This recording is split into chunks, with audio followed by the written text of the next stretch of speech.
अस्सलामुअलैकुम। बोल न्यूज़ में मैं हूं जवाद कमाल। हेडलाइंस आप जान चुके हैं, बुलेटिन का आगाज़ करते हैं। सबसे पहले आपको खबर दें फैज़ हमीद के खिलाफ फील्ड जनरल कोर्ट मार्शल के बारे में, जिसकी कार्रवाई शुरू कर दी गई है। अगले मरहले में फैज़ हमीद को बाज़ाब्ता तौर पर चार्जशीट कर दिया गया। चार्जेस में सियासी सरगर्मियों में मुलविस होना, ऑफिशियल सीक्रेट एक्ट की खिलाफ वर्जियों समेत ओहदे का गलत इस्तेमाल शामिल है। फील्ड जनरल कोर्ट मार्शल का अगला मरहला, फैज हमीद को बाज़ाब्ता तौर पर चार्जशीट कर दिया गया। फैज हमीद पर बदअमनी के मुतादिद वाक़यात में 9 मई से जुड़ी वारदातें भी शामिल तफ्तीश हैं। मुतादिद वाक़यात में मज़मूम सियासी अनासिर के ईमा और मिली भगत से मुतालिक पूछगछ भी होगी। ISPR के मुताबिक फील्ड जनरल कोर्ट मार्शल के अमल के दौरान मुल्क में इंतशार और बदअमनी से मुतालिक पुरतशद्दुद वाक़यात में फैज़ हमीद के मुलविस होने से मुतालिक अलहदा तफ्तीश भी की जा रही है। फौजी तर्जुमान के मुताबिक लेफ्टिनेंट जनरल रिटायर्ड फैज़ हमीद को कानून के मुताबिक तमाम हुकूक फराहम किए जा रहे हैं। पाक फौज के इंटर सर्विसेज इंटेलिजेंस के साबिक सरबराह फैज़ हमीद को 12 अगस्त 2024 को फौजी तहवील में लिया गया था। और जब फैज़ हमीद चार्जशीट हो गया तो बानी PTI कैसे बच सकता है? फैसल वार्डा ने बोल न्यूज़ पर बड़ा इंकशाफ कर दिया। कहा ये समझते थे फैज़ हमीद इनको बचा लेगा, अब तो बुशरा बीबी और मुराद सईद समेत बानी के तमाम हमारी गिरफ्त में आएंगे। फैज़ हमीद के कोर्ट मार्शल की खबर पर फैसल वार्डा का सबसे पहले बोल न्यूज पर तबसरा।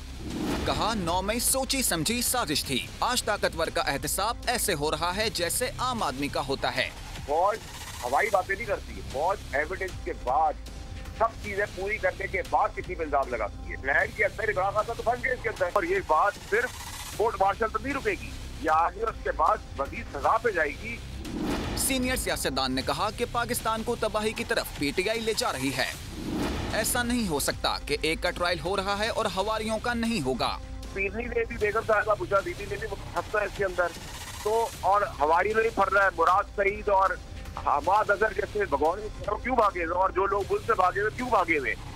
फैसल वार्डा ने कहा अली अमीन मौला झट की सियासत कर रहा है, उसका ऐसा हश्र होगा कि दुनिया कान पकड़ेगी।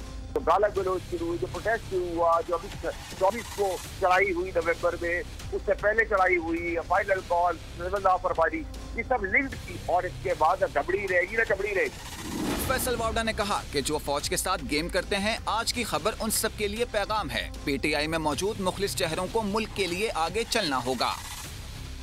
ये सीखने का अमल है, जिनके पास आज ताकत है हमेशा नहीं रहेगी। फैज़ हमीद के कोर्ट मार्शल पर MK रहनुमा मुस्तफ़ा कमाल ने बोल न्यूज़ से गुफ्तगू में कहा कि कोर्ट मार्शल के असरात आगे नजर आएंगे।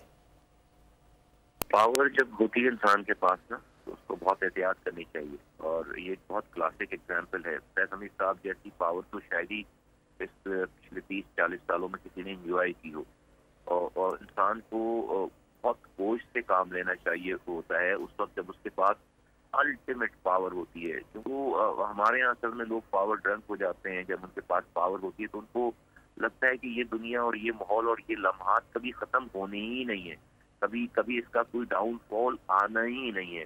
आज के लोगों में जो पावर है ये उनके लिए भी एक बहुत बड़ा, एक मैं समझता हूँ कि एक बहुत बड़ी केस स्टडी, एक बहुत बड़ा एक सीखने का अमल है। फैज़ हमीद पर इल्ज़ाम है कि उन्होंने इख्तियारात का गलत इस्तेमाल किया। फैज़ हमीद ने रिटायरमेंट के बाद सियासी जमात से इल्हाक किया। ब्रिगेडियर रिटायर्ड हारिस नवाज की बोल न्यूज़ के प्रोग्राम में गुफ्तगू। कहा फौज में खुद एहतसाबी बहुत अहम है। बानी की फैज़ हमीद के लिए बराह रास्त हिदायत होती थी कि क्या करना है। 9 मई बदअमनी और इंतशार के चार्जेस लगे हैं। जनरल फैज़ हमीद पे पहले भी चार्ज ये था कि एक उन्होंने मिस यूज ऑफ पावर, अपने इख्तियारात का गलत इस्तेमाल किया जब टॉप सिटी की बात हुई। नंबर 2, रिटायरमेंट के बाद 2 साल के अंदर कोई ऑफिसर किसी पोलिटिकल एडवाइजर स्टेटस में एडवाइजर भी नहीं हो सकता, पार्टिसिपेट भी नहीं हो सकता, और एक्टिव पार्टिसिपेट नहीं कर सकता। ये सारी चीज़ों में मल्टीपल चार्जेस लगे हैं। सबसे इम्पोर्टेंट ये है, इन्होंने रिटायरमेंट के बाद पोलिटिकली तौर पे एक पोलिटिकल पार्टी से इलाक़ किया, उनसे उनके ऑर्डर्स लेते रहे, उनसे सुनते रहे, और मैं यकीन ये अभी प्रूव हो गया है इस इंक्वायरी के अंदर कि वो डायरेक्ट इंस्ट्रक्शन ले रहे थे, ऑर्डर ले रहे थे बानी PTI से। ये एक तो कंफर्म है। और ये देखें फौज के अंदर ये बहुत सीरियस लिया जाता है। फौज में self accountability is very very important. उसके बाद आपने बदअमनी जो आप देखते हैं कि जो इंतशार हुआ कैसे गाइड किया गया 9 मई का, फिर उसके बाद ये नवंबर में जब चीफ ऑफ मिनिस्टर की अपॉइंटमेंट था उस वक्त क्या प्रॉब्लम हुई। साबिक DGISI लेफ्टिनेंट जनरल रिटायर्ड फैज़ हमीद को फील्ड जनरल कोर्ट मार्शल के अगले मरहले में चार्जशीट कर दिया गया। इस हवाले से अरकान कौमी असम्बली का क्या कहना है, जानते हैं मोहम्मद अली जा खान की रिपोर्ट में। साबिक DGISI लेफ्टिनेंट जनरल फैज़ हमीद के खिलाफ फील्ड जनरल कोर्ट मार्शल की कार्रवाई में उन्हें चार्जशीट कर दिया गया है।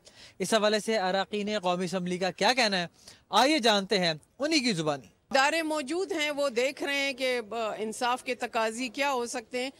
उन पे जो चार्जशीट किया है तो डेफिनेटली कानून अपनी पासदारी तो करेगा जी। जो कुछ उन्होंने किया था उसका नतीजा वो इंशाअल्लाह ताला भुगतेंगे, और जो काम उन्होंने किए थे वो एक सच और हकीकत है जिसका सामना उन्हें भी करना चाहिए। ये खुशाइन बात है कि अकाउंटेबिलिटी होनी चाहिए, किसी को रिस्पॉन्सिबल ठहराना चाहिए, और फैज़ हमीद ही क्यों, इससे पीछे भी और जो आज बैठे हुए लोग हैं उनको भी ये सोचना चाहिए कि ये आज के बाद कल फिर आ सकता है। इस सलसल की पहली कड़ी है जो बड़ा क्लियर से एक चीज़ वाज़े करती है कि जो लोग पाकिस्तान को तोड़ने में, पाकिस्तान को आग लगाने में, नफरत तफरीक बंद करने की सियासत में मुलविस रहे हैं, उनके खिलाफ अकाउंटेबिलिटी होगी। कि हमारा उससे कोई लेना देना नहीं है, वो जिस इदारे का अफसर था उनके साथ जो चल रहा है, we have nothing to do with general Faiz. तमाम चीज़ें जो है वो इस केस के कंक्लूजन पे डिटरमिन करेगी। ये बहुत बड़ी कार्रवाई है। ये इससे पहले पाकिस्तान की हिस्ट्री में ये वाली कार्रवाई हुई नहीं। लेकिन पार्लियामान सुप्रीम है और किसी भी इदारे की सियासत में मुदाखलत नाकाबिले कबूल है। इस हवाले से तमाम तर इदारों को अपनी आइनी और कानूनी हदूद में रहते हुए काम करना चाहिए। कैमरामैन हारून मुगल के साथ Mohammad Aliza Khan, parliament house, poll news, Islamabad. अब आपको अपडेट करते हैं सिक्योरिटी फोर्सेस की कार्रवाई के बारे में। 15 खारजी दहशतगर्द मारे गए हैं। जोब में ऑपरेशन के दौरान जवान मर्दी से लड़ते हुए पाक फौज का एक जवान शहीद हो गया। वतन के दिफा के लिए सिक्योरिटी फोर्सेस कमर बस्ता। जोब में जबरदस्त कार्रवाई, 15 खारजी दहशतगर्द मारे गए। ISPR के मुताबिक जोब के इलाके संबाजा में इंटेलिजेंस बेस्ड ऑपरेशन में दिलेरी से लड़ते हुए पाक फौज का एक जवान जामे शहादत नोश कर गया। 32 साला शहीद सिपाही आरिफुर रहमान का ताल्लुक मानसहरा से था। खारजी दहशतगर्दों के कब्जे से बड़ी मिकदार में हथियार और गोला बारूद भी बरामद हुआ। संबाजा को खारजी दहशतगर्दों से पाक करने के लिए सैनिटाइजेशन ऑपरेशन जारी। सिक्योरिटी फोर्सेस वतन अजीज को दहशतगर्दी की लानत से पाक करने के लिए पुरअज़्म है। Chief justice of Pakistan justice Yahya Afridi का गवादर में जुडिशल लॉकअप का दौरा, कैदियों से मुलाकात और उनके मसाइल का जायजा लिया। Chief justice Balochistan high court भी चीफ जस्टिस ऑफ पाकिस्तान के हमरा थे। चीफ जस्टिस का कैदियों की हालत पर इत्मीनान का इजहार। बलूचिस्तान में कैदियों की हालत दीगर सूबों की निस्बत बेहतर है। खेल के मैदान से खबर है, 184 रन हदफ के ताक़ुब में पाकिस्तान की बैटिंग जारी है। पाकिस्तान ने 121 रन बना लिए। 16वें ओवर का खेल अब जारी है और अब से कुछ देर पहले तक ग्रीन शर्ट्स हुई थी। ग्रीन शर्ट्स को साइम अयूब ने 15 बॉल्स पर 31 रन की इनिंग्स खेली, जिसमें 7 चौके शामिल थे। बाबर आजम कोई रन बनाए पवेलियन लौट गए। जबकि इससे पहले T20 में जनूबी अफ्रीका ने पाकिस्तान को जीत के लिए 184 रन का हदफ दिया। डेविड मिलर 82 और जॉर्ज 48 रन के साथ नुमाया रहे। शाहीन आफरीदी और अबरार अहमद ने 3 विकेटें हासिल की। अब्बास आफरीदी ने 2 और सुफियान ने एक खिलाड़ी को आउट किया। डरबन में जनूबी अफ्रीका का टॉस जीतकर बैटिंग का फैसला। इब्तदाई ओवर्स में शाहीन आफरीदी और अबरार अहमद ने मेजबान बैटर्स को विकेट पर टिकने न दिया। 28 रन पर 3 विकेटें गिराकर पाकिस्तान मैच की ड्राइविंग सीट पर आया। डेविड मिलर ने आकर सारी सूरत हाल ही बदल दी। 8 छक्कों और 4 चौकों से 82 रन का लाठी चार्ज किया।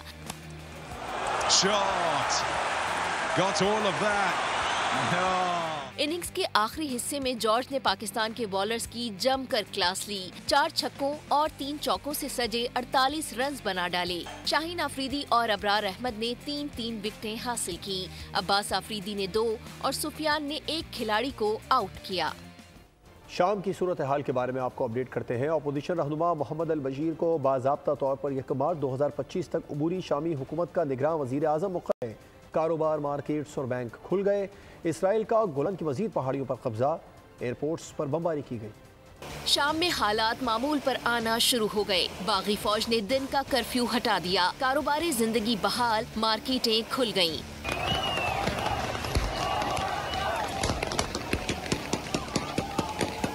अपोजिशन रहनुमा मोहम्मद अल बशीर 3 माह के लिए उबूरी वजीर आजम मुकर्रर हो गए। मोहम्मद अल बशीर को शाम में उबूरी हुकूमत की तश्कील की जिम्मेदारी सौंपी गई है। बैंक भी खोलने की मंजूरी दे दी गई। सरकारी मुलाजमीन दफ्तरों में आना शुरू हो गए हैं। खाना जंगी के दौरान तुर्किया, इराक, लबनान, यमन जाने वाले शामी शहरी वापस वतन लौट रहे हैं। अक़वाम मुत्तहिदा सेक्रेटरी जनरल अंतोनियो गुतेरेस का तुर्क और कतरी वज़ीर ख़ारजा से टेलीफोनिक राब्ता। शाम की सूरत हाल पर तफसीली बातचीत। कहा कि शाम में तबाहशुदा इदारों को अवामी खिदमत के लिए जल्द बहाल किया जाएगा। सऊदी अरब ने कहा इसराइल का गोलान की मजीद पहाड़ियों पर कब्जा कबूल नहीं। शामी शहरियों को आज़ाद आना अपनी मर्जी की हुकूमत बनाने का हक है।